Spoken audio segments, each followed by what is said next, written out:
doctorate from NG and other members of the fourth essence. We are here for a press briefing on the Commission of FCSS MNIPR on a case under investigation which involves Madam Kite, Oyesiku, and security guard. And the Commissioner of Police will gracefully brief us immediately after this. Thank you very much, sir. That was enough of the time. I want to appreciate the chairman of NUJ Ogun State Chapter very immensely. I equally want to appreciate all the members of NUJ in Ogun State. The press, because the understanding we exhibited from the beginning of this sad situation actually assisted us and encouraged us to do the investigation with all painstaking efforts that is required. The angle that you painted the story was very encouraging. You put it from the angle that the incident happened and police has launched investigation. It was never reported negatively from any member of the union. This actually encouraged us. It was a moral booster, and we are so happy. It's on this note that myself, the Commissioner of Police, Ogun State Police Command Body, Oyesiku, the Deputy Commissioner of Police Administration, the Assistant Commissioner of Police Administration, the Chief Investigator Officer, that is the officer in charge of the homicide, and the lead actor, investigator in this case, CSP Upola Osingo homicide, and SOS and the police PRO. Once again, we appreciate all of you. Thank you. Now to my prayer. This is the update. Arábìnrin Oyesiku and her security guard Ipinlẹ Adetayo. The recovery of the deceased vehicle through technical tracking, the forensic analysis of the handwriting noted that led to the identification and arrest of two suspects, including the principal suspect, Oyesiku Ọlọpa, who was a security guard to the deceased in the past.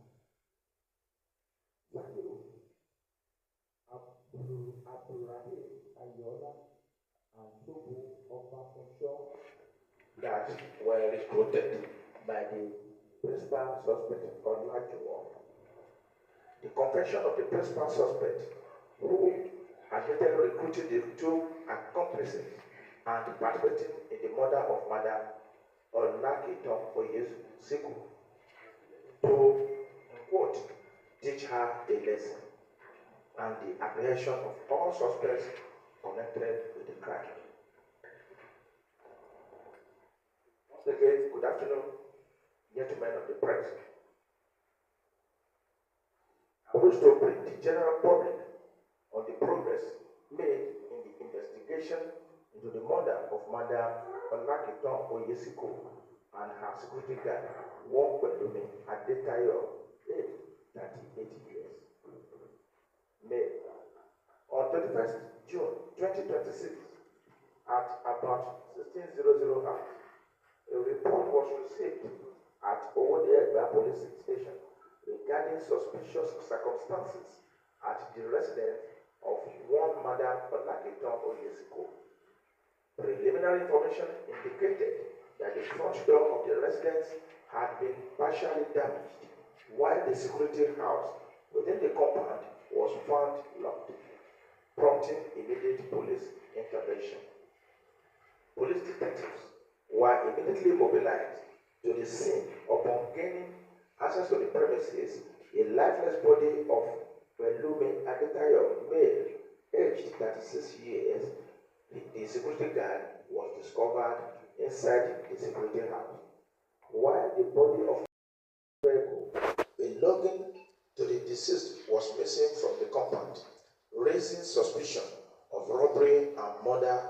Consequently, the command launched intensive investigation, intelligence gathering, and technical tracking operations aimed at identifying those responsible and recovering the missing vehicle.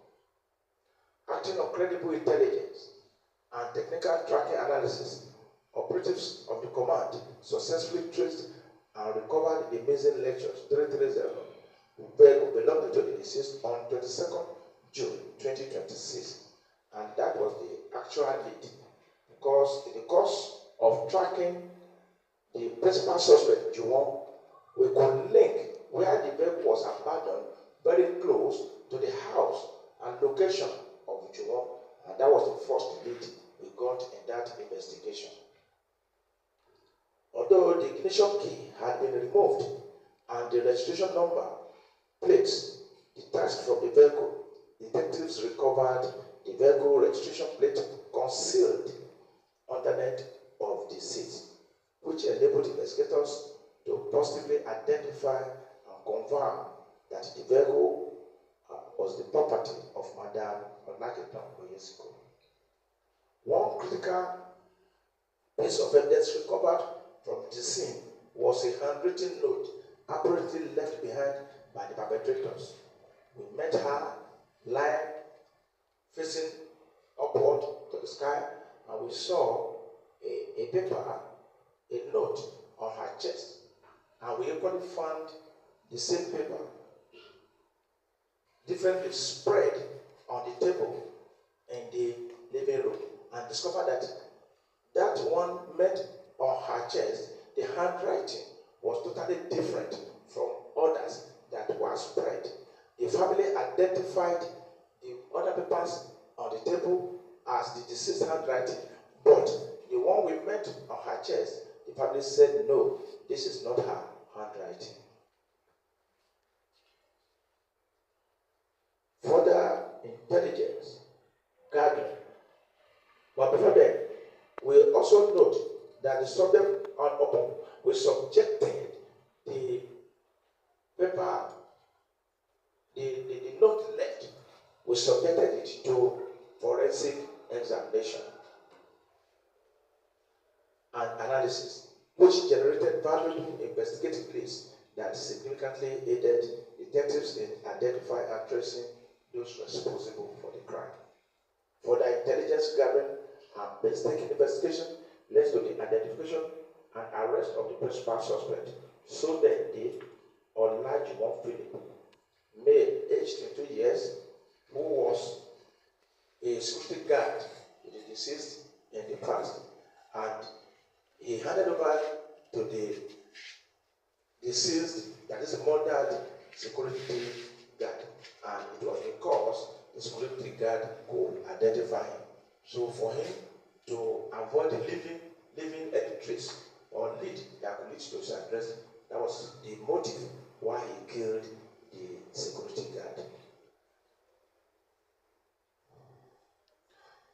Further intelligence and tracking led to the arrest of Flodende at a construction site at Daràn, GRA, Abeokuta, where he was working as a laborer.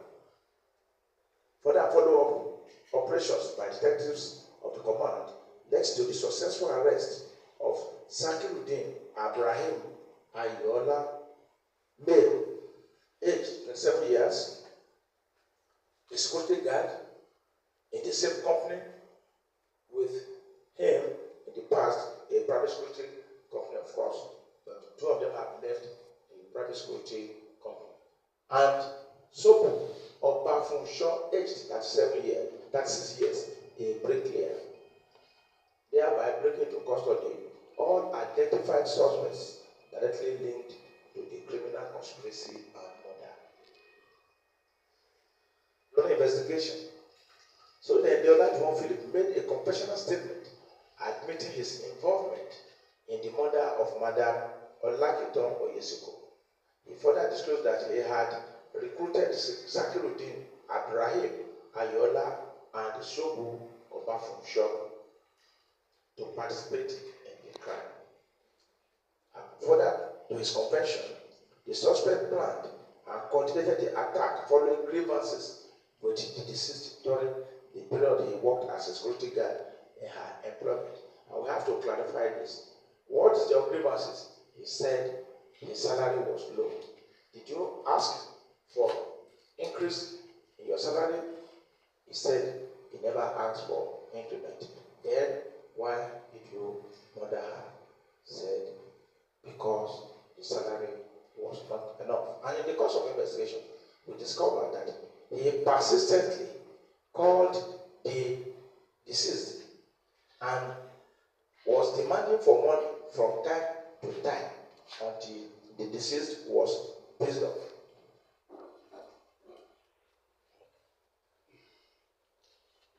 The suspect stated that further that the murdered deceased, that he murdered, I want to emphasize this, that the motive of the killing was to teach her a lesson.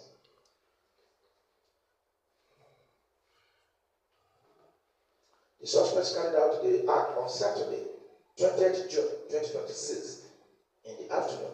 According to his statement, the first three of them, he said that's the principal suspect with the two others, empowered or overpowered the security guard, Belumi Adetayo, male, and used him to gain access to the residence.